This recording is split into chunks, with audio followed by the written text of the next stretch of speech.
Hi everybody, welcome to Sprague Woodturning. My name is Jim. If you haven't been here before, this is predominantly a turning channel where each and every week I teach people how to make things on the lathe. This week we're going to be working with some black walnut and some silver birch. Some nice spalted silver birch. Both of these bowls have been through my fridge kiln and are dry. And what we're going to do is an inlay. We're going to do an inlay in the top as it is right now and one on the side. So we'll try and incorporate that on both of these. I know a lot of people have been wanting me to try some inlays on the side. So that's what we're going to do this week. So first things first, we got to flatten these bottoms and get our glue blocks on, and then we'll get on the lathe and trim these up, sand them, and get a first coat finish on them. I know over the years here that I've showed this method, but I'll cover it again. The bowls are covered in anchor seal, which essentially slows down the moisture leaving the bowl and prevents cracking, but of course you can't stick anything to that. So what I'm doing is getting rid of all of the anchor seal and then making sure that the waste block doesn't rock back and forth on the bottom, and then it's ready for glue. Sorry, you might hear my AC unit running in the background. It's just so hot in here, I need it on. So this is an electric frying pan if you haven't seen this technique before, and this is hot melt glue, and of course these waste glue blocks that I have on these homemade faceplates. And all I do is just give a good helping of glue and stick it on by eye. If your bowls are roughed out properly, you won't have any issues as far as it being thick on one side and thin on the other. So I usually just eyeball these and I typically don't have any issues. So you guys should have the same sort of success. So there's one.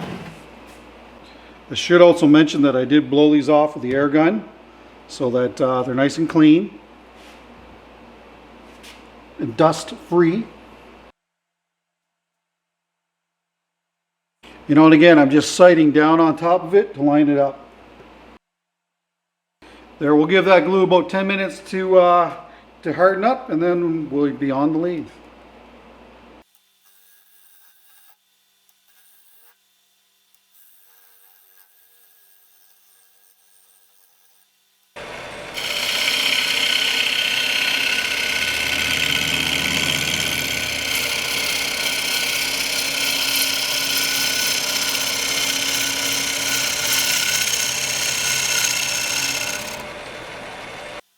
So this week is going to be a lot of gouge work, and this is the 5/8 bowl gouge by David Ellsworth. The Hercules doesn't even make an entrance at all. I really like the Hercules for epoxy turning. You certainly can use the Hercules here, but if I'm just working with straight wood pieces, I will typically always use the bowl gouge. And look at the spalting in that, just fantastic stuff. So of course the Hercules, I can use that to cut back difficult inlays, or not real difficult inlays, I guess, but soapstone, alabaster, brass shavings, these kinds of inlays. But we're working with shells, mussel shells this week, and you can't really tool mussel shells. If you do, you're just going to chip them out and break them out. And I've actually even seen it break carbide. So sanding is typically the only option you have when you're dealing with shells.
So I know that there's a lot of new wood turners that watch my channel, so that's the proper way to build a little shoulder area for the bevel to ride on. And then of course, the more you turn the gouge, so you start the gouge on its side, you get your little bevel, then of course you can turn the flutes up on the gouge and proceed into the base of the bowl. In the belly of the bowl, you'll see me rotate the gouge above center and then drop into the very center. This is typically how the Ellsworth gouge is used. Really, I do prefer this gouge over any other gouge, any other grind. But anyway, when this is done, and we're going to trim and sand both of these bowls at one time, because I want to put an epoxy coat on these, and that'll serve a couple of reasons, and we'll cover that in a little bit here. But what we're going to do is sand from 60 to 320, and then when that's done, we'll be able to use the parting tool and cut the groove. It's important to sand, well, it's important to cut the groove and seal that as well, because what happens if you don't is you'll get CA bleed through from the inside of the groove to the outside. So it's really important to seal the groove up on the inside of any of these inlay areas as well, especially near the rim and on the end grain of any bowl. If you don't, guarantee it will wick through.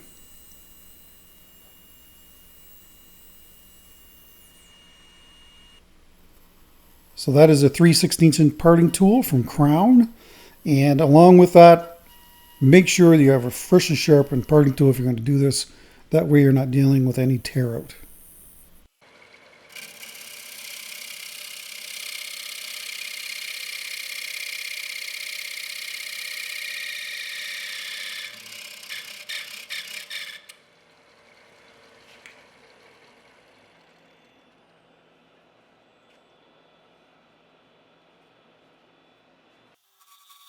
So the whole idea with this week's video is to demonstrate how you can do inlays on the sides of your bowls and on curved surfaces. So the black walnut, it's done on a curved surface.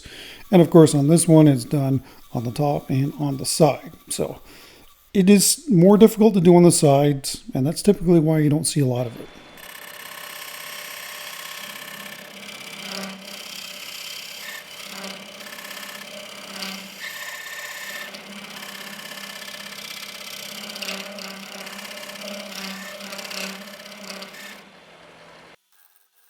So I will say this, that when you are cutting the groove on the side of the bowl, it is certainly more difficult because you're basically cutting into end grain and side grain, where on the top of the bowl, you're for the most part cutting into side grain. So it cuts a lot easier. So there's a lot more effort involved in trying to get a nice clean cut in the side, but it certainly can be done. But again, sharp tools are the key. Make sure your tools are nice and sharp, and you shouldn't have any issues. So this is the black walnut bowl. It always amazes me how kind of light brown it is and kind of dull. And then when that first coat of finish goes on black walnut, it just absolutely brings it alive.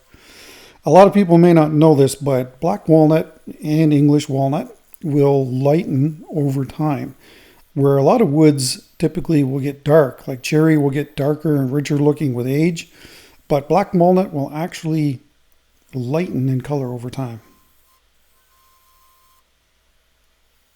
So we're just going to finish up the outside of this, just doing some really nice light cuts. There is a crack in the top of this. It's not large enough that it's concerning, but we'll take care of that in an upcoming epoxy coat. Shear scraping really helps out here.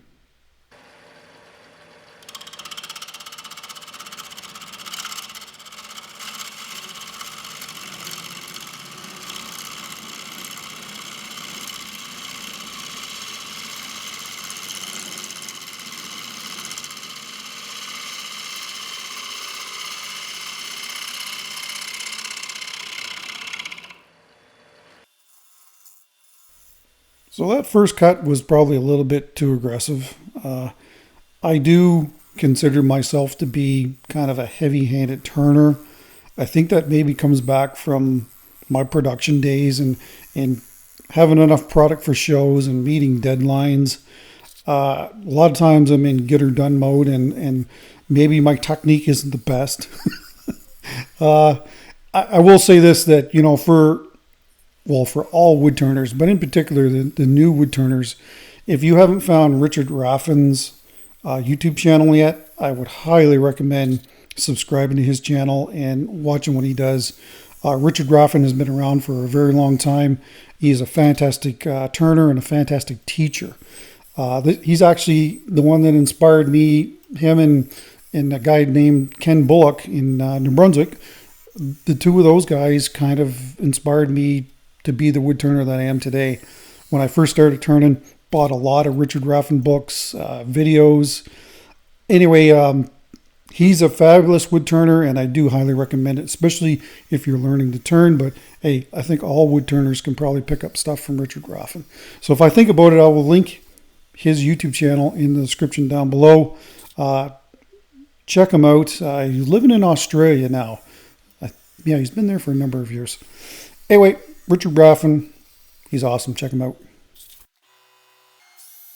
So just like the birch bowl, we're going to start sanding here at 60 and go all the way to 320. I can't stress it enough that if you're going to do any inlay work like we're doing here today, you have to seal these bowls. And I mean, you've got to seal them up really, really well. You'll see the number of glue runs that I get later on, especially working on the sides and the curved surface. Well, not the sides because I have a technique for that, but the curved surface was actually harder to do than, say, the one on the side. So if you don't have that protective coat on your bowl, what will happen is the wood will get stained with either the CA glue, or if you're using epoxy to hold your inlay in, it'll also stain as well. And it will stain so badly that you can't sand it out. So very, very important to seal up your bowls. Don't even think about doing an inlay until you've done so. All right, so ordinarily when I would do inlays, I would always put on a coat of finish. In this case, I've got a crack here. So I think that I'm going to use the Pro Series on this to seal this before the inlay goes in. And we'll make sure to put lots of Pro Series down inside of here to seal this up as well, the groove. And this here, there's little punky spots down in here from the spalting. So again, I think that it's a good idea to give this a coat of the Pro Series, and hopefully it will harden up all this wild looking grain. But I mean, look at that spalting. Is that amazing stuff or what? So I think both of these will benefit from a coat of the Pro Series. So that's what we're gonna do next. So if this was just a normal case, then I'd be fine with throwing a coat of Waterlux on here, a heavy coat of Waterlux, and then we won't have any issues afterwards. But since there's other issues with these bowls, I think the epoxy coat is the way to go. Well, you can't go wrong with black walnut. Man, does it ever darken that and bring it alive. So where's our crack at? Right in this area right here is where the crack is, and it's going to be even really hard to see. But anyway, it's all pushed in. Silver birch, spalted silver birch coming up. Now some may wonder, could I have used the thin CA glue here to seal that crack and to seal in this punky area? Yes. There's a good chance though that you're going to get the staining, like I said. So by coating the entire bowl in the epoxy, of course that will make it all one color, and you won't notice any areas later on that if you need to fix with the epoxy or with the CA glue, because it's already been saturated with the epoxy. Boys, I tell you, this is just soaking this up. Crazy.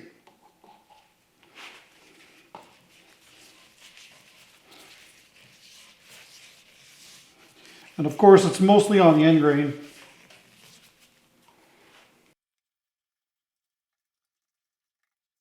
All right, that's going to do it for today. I'm just going to keep wetting this and hoping that eventually it'll stop taking the epoxy, but it's lots of dry spots still in it. Anyway, that's going to do it for today. We'll put the inlay in tomorrow. We'll see you then. All right, so it is the next day, and I thought that this would be easiest to do on the lathe as far as the inlay is on the side here. The epoxy coat is all dried and we are ready to proceed today. And what I'm going to do is inlay one of the more popular inlays on my channel, and that is the mussel shell inlay. And of course you've got the mother of pearl on the inside and then the purples and blues on the outside of the shell. I prefer beach wash shells because mussel shells have a black outer skin on them that you want to remove, or else it kind of interferes with the look of it. And you know, I didn't cover this because I've done this a number of times on the channel, how to make these inlays. Anyway, I just crushed up a bunch of it into pieces like this.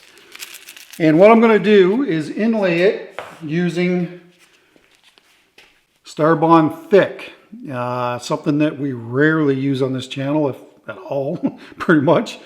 And so the great thing about this is when I pour it into the groove, it's not going to just completely run and fall off.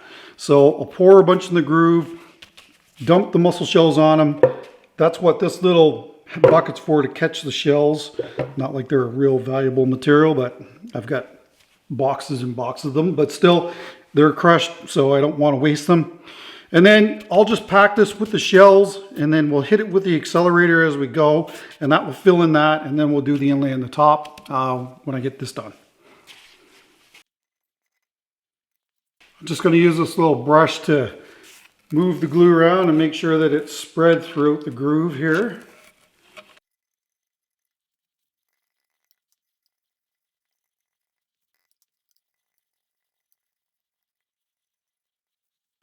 I'm going to spray a little bit of this accelerator in there, and then on top of this I'm going to put some medium.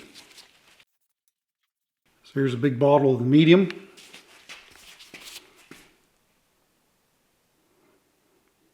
Now, of course, it will flow better around the shells and help to retain them. Hit it with the accelerator again.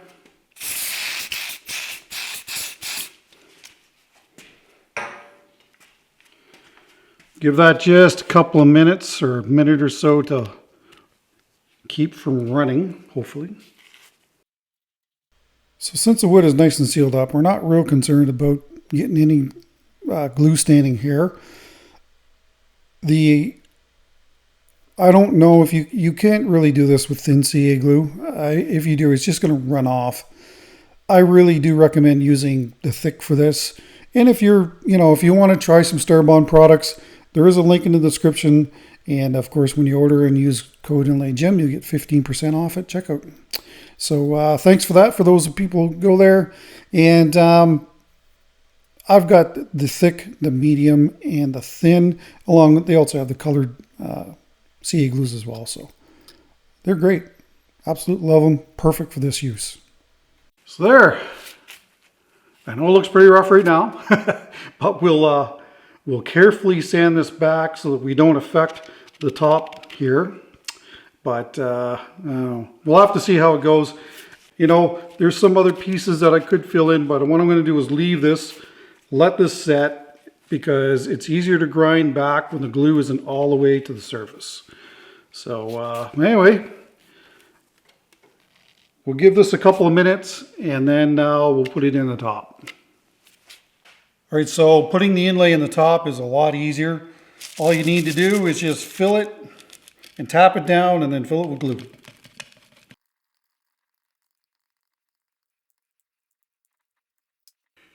Here's your vibrating device. Doesn't need to be complicated.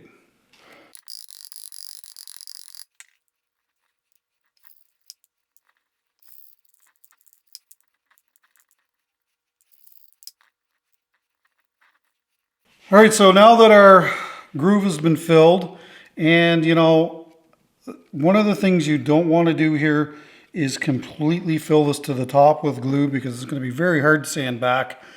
Anytime the shell material is actually very difficult to sand, but this time we're going to be using the thin Starbond, and that way it'll flow well around everything. You could use medium, but I find the medium takes a while for it to seep through the inlay to go to the bottom, where of course, since this is almost water thin, it'll flow right through it to the bottom fairly quickly.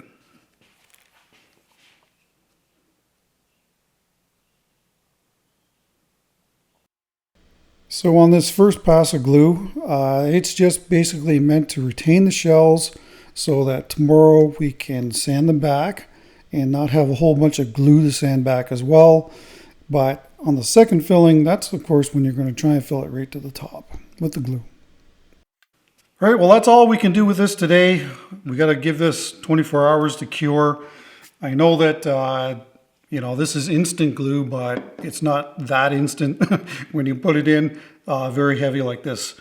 So I'll set this aside, and then we're going to do the other mussel shell inlay. That looks completely different from this one. All right, so this time around, we're going to be using the fine mussel shell material. And it's very powdery, like you can see. And it gives you a total different look. It's and what this comes from is after I crush up the shells, I run them through a sieve, and the fine material that falls through, I hold on to it here. And then of course you can use that as an inlay as well. Now what I'm going to do here first is I'm going to put a bead of glue on the inside of this, the thin Starbond again, and then we'll just top this up and fill it as we keep going, and then hopefully we'll be able to build this curved surface, and again we'll be able to sand this back tomorrow.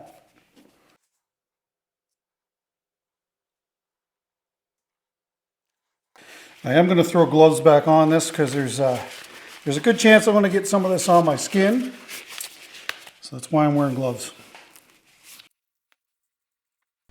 Now in the past, what I'd be tempted to do would be to put this really fine inlay in and then try and fill it from the top. And for the most part that works. The problem that I've had in the past though is you may get dry pockets deeper down into the inlay. So this is why I've started using the thin CA glue. You could maybe get away with using medium in the very bottom of this because you can push the inlay down into it. But if I'm using the thin to do the majority of the inlay, I figured that I would stick with that. That way, of course, you've got good solid contact with the glue in the bottom of the inlay. And then that way, if you happen to sand it back and you sand a little deeper into the inlay than maybe you wanted to, you're not going to expose a dry pocket. So we'll just keep continuing to fill this and then adding the thin CA glue, and then we'll be able to move on to sanding tomorrow. Well, I know that, let me dump this out here. I know that doesn't look like much, but trust me, when we sand this back, it's really going to pop. But again, I'm going to let this sit overnight, and lots of cleanup tomorrow. But it's going to be cool, trust me. Anyway, see you tomorrow. So if there is a negative to doing inlay work, especially when you're dealing with shells, it is the amount of sandpaper you're going to burn up.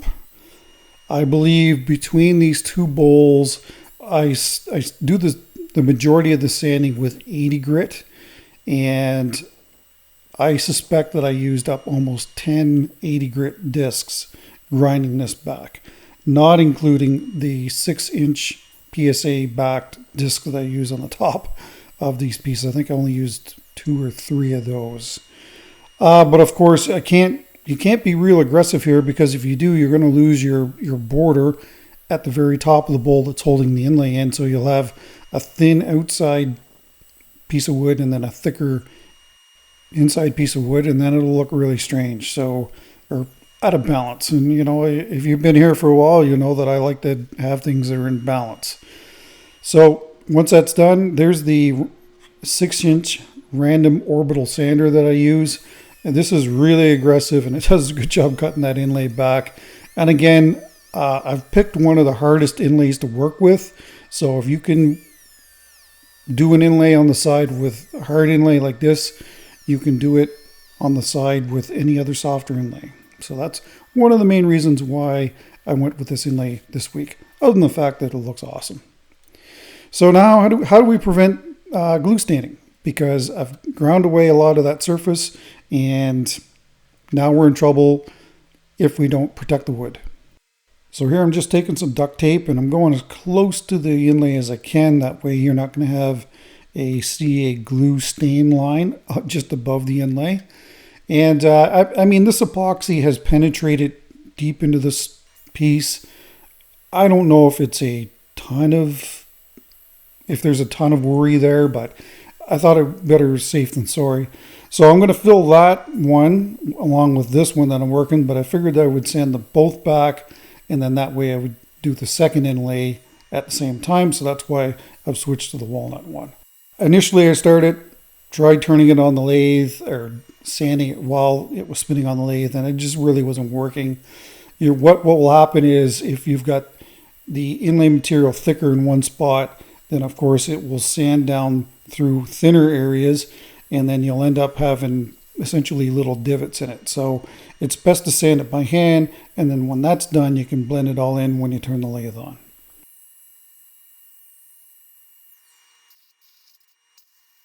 All right, so what do you think about our inlay so far? It's going to look real nice once the finish goes on it. Now, I'm not so concerned about staining any grain here, because on the top of this, for the most part, this is all side grain. So the grain is running in this direction, and really when you have to be really careful about the end grain on pieces. So if I was doing it down in this area, then of course this is going to absorb a lot more epoxy or CA glue than say this area where the side grain is. So this is why I haven't sanded back any of this, because if I do get a run, it's not going to stain here.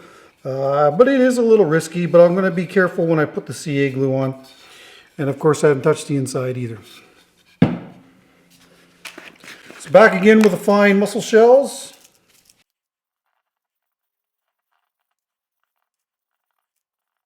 Use our high-tech vibrating device.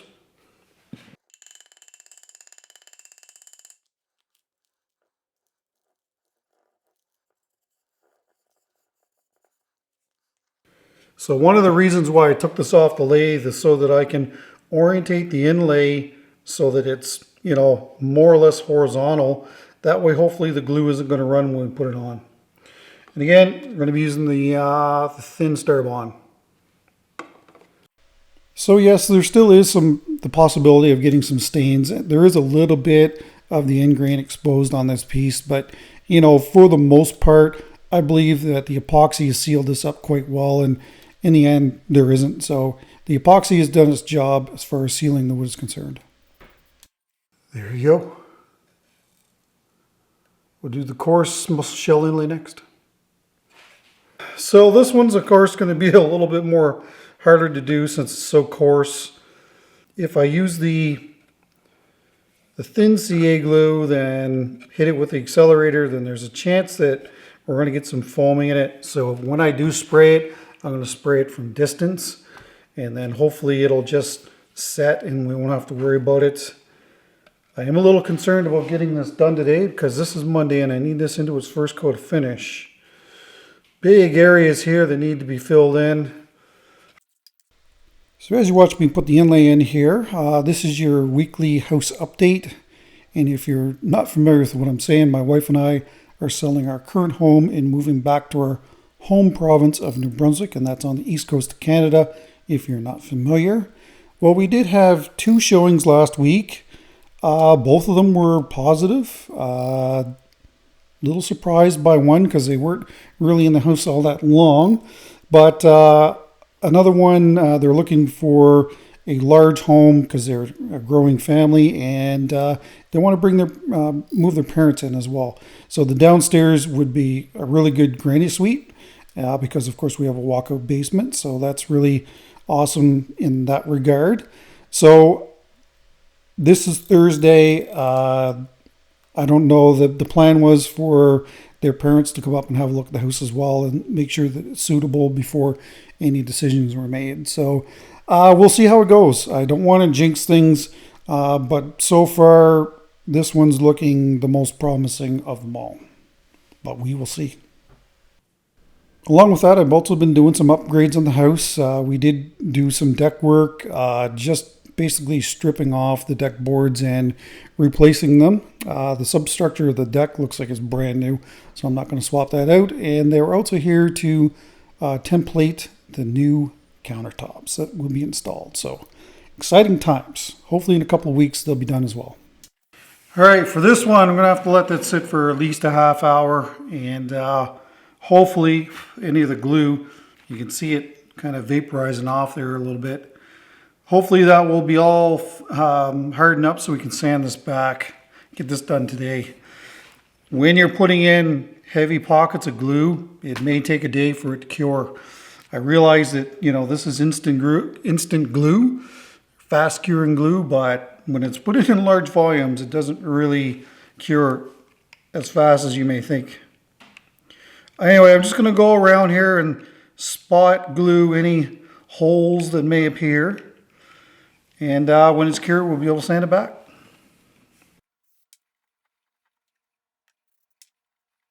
All right, see you in a little bit.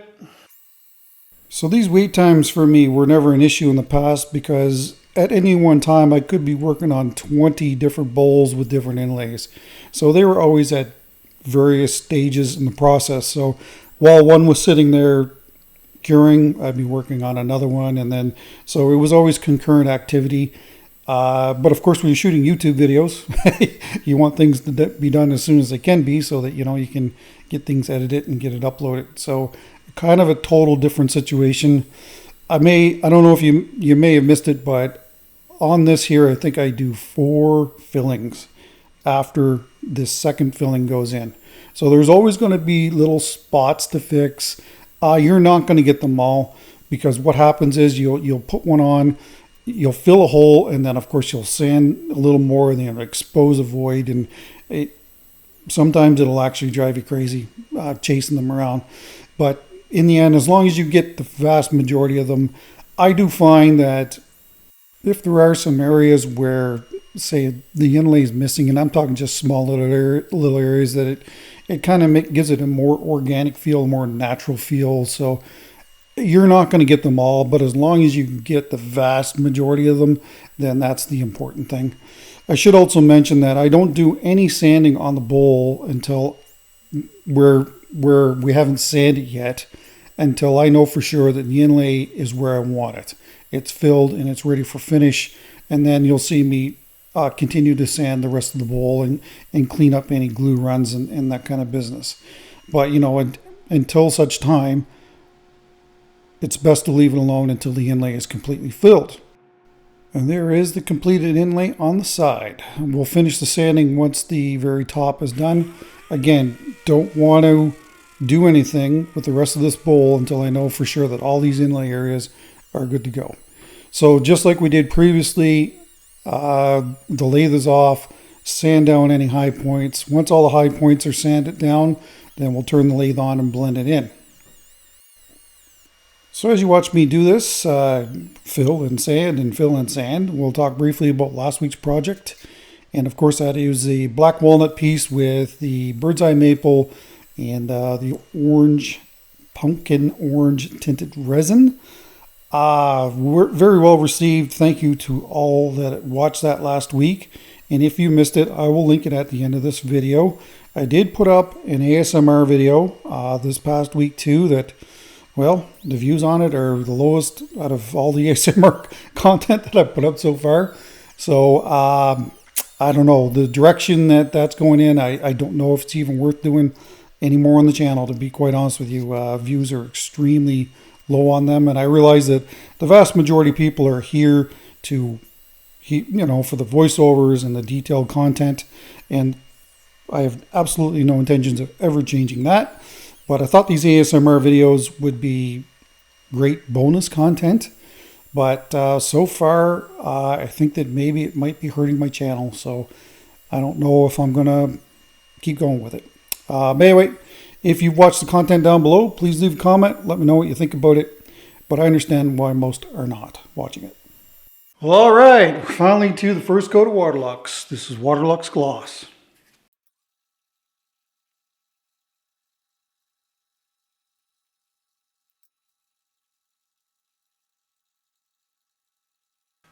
Well, there you have it. What do you think? Inlay on the side, inlay on the top. Talk about a bowl that's full of character.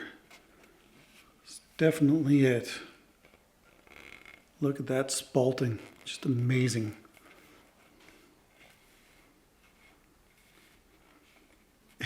You can see where the soft area goes right straight through the tree, because here it is here, and then here it is there.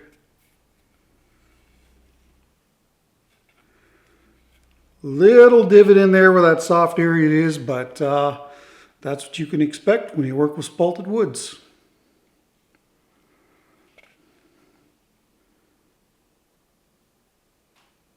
And the mussel shell is my favorite inlay. I really like the look of it. All right, walnut one coming up.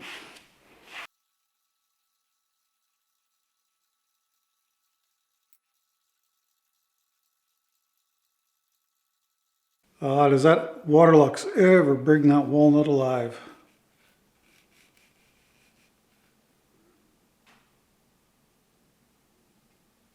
Chatoyance.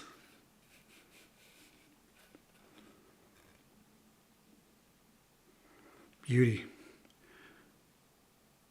There, focus there. Come on, there it is, I think.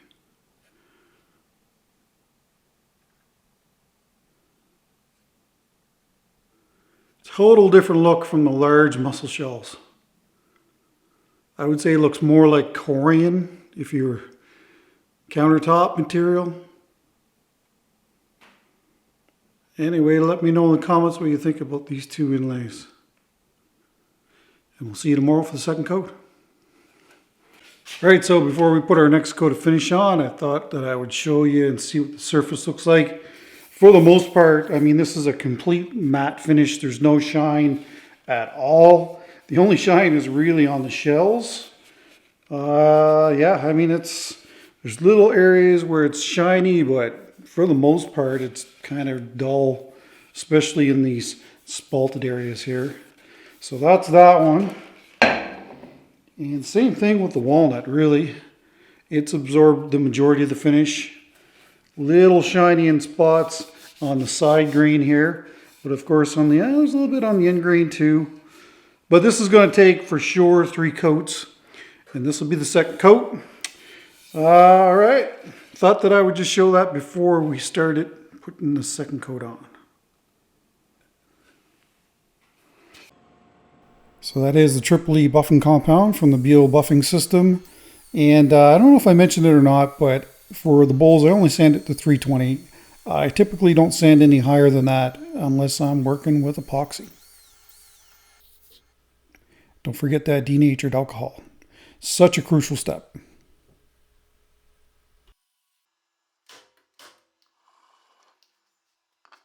And this kind of brings me back to my production days as well. When I would come out first thing in the morning, I would buff all the bowls, clean all the bowls, and then put the finishes on all at the same time as well. But if you people wanted me to show the can of Waterlux gloss that I use, this is it. That way you know what to look for if you want to use some Waterlux. And I do highly recommend it. It's not a cheap finish, but it actually is very nice and it covers great. So if you do want to try Waterlux, after some research and some suggestions from people, buying it directly from Waterlux is the cheapest option that I've found. Crazy spalted area. Move this over here a little bit. Put a bit more light on the situation. Camera to zoom in on that or not.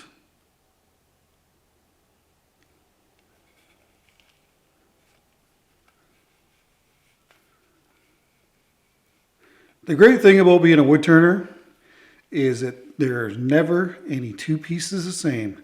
It doesn't matter if you're working with the same tree, the grain will be different. No pieces will ever be the same.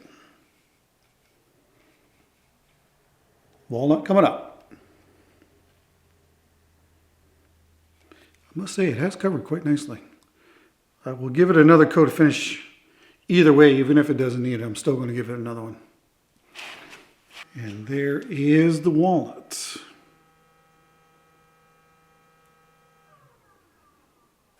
Get that to focus or not.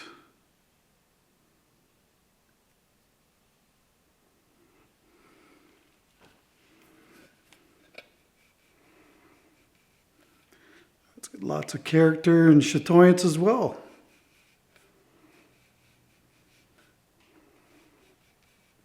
The king of North American hardwoods, black walnut. That's a nice little bowl. All right, if there is well, there will be a second coat, third coat, I guess. I'll do that the same as this one. Other than that, we'll see when we do the bottoms. All right, so after 3 coats of finish, we're finally ready to free this from the waste blocks. I do like to leave about 1 inch to 1.5 inches worth of material left at the bottom here so that, hopefully things don't go flying across the workshop. So I'd like to personally thank those, especially those who watched the video all the way through. Really do appreciate that. And if you're curious where I got the thumbnail shot from, I've linked some footage at the very end of this video and after the rotating footage of the bowls. So it's funny, my wife and I were looking at this, trying to look up a thumbnail, and it's kind of cringy and kind of funny all in the same breath. So anyway, I'll let you decide if it's funny or not. We thought it was kind of funny. So anyway, let's have the last little chat about these 2 beautiful bowls. You gotta laugh at yourself, people. Well, let's have a last little look at these couple of beautiful little bowls. I do like the profile on this. And of course, with it being walnut, you just can't go wrong with walnut. Here is the very bottom. And as you can see, there's no finish on the bottom because it's Thursday and like normal, I'm running out of time. Size on this, at its widest dimension, is 7 3/4 across and 4.5 inches tall. And this inlay certainly was a lot easier to do than the other one, but that'll give you an idea that you can do inlays on curved surfaces. Another way around this would have been to maybe build up a glue joint all the way around the outside of this so that it's actually higher than the inlay. And then you could actually put the soapstone, or not the soapstone, the mussel shells in there, and then use an epoxy if you wanted to. But I thought that doing it the way I did it would probably be the normal way for most people. Anyway, let me know what you think about this little beauty. So that's the first one. Now this bowl is just packed full of character. It is a beautiful bowl. For the people in the crowd that really like spalting, this is the bowl for you. One little divoted area, just ever so slightly in there. Again, you're going to get that when you're working with spalted woods. But it'd be interesting to see what you guys think about the inlay around the outside of it.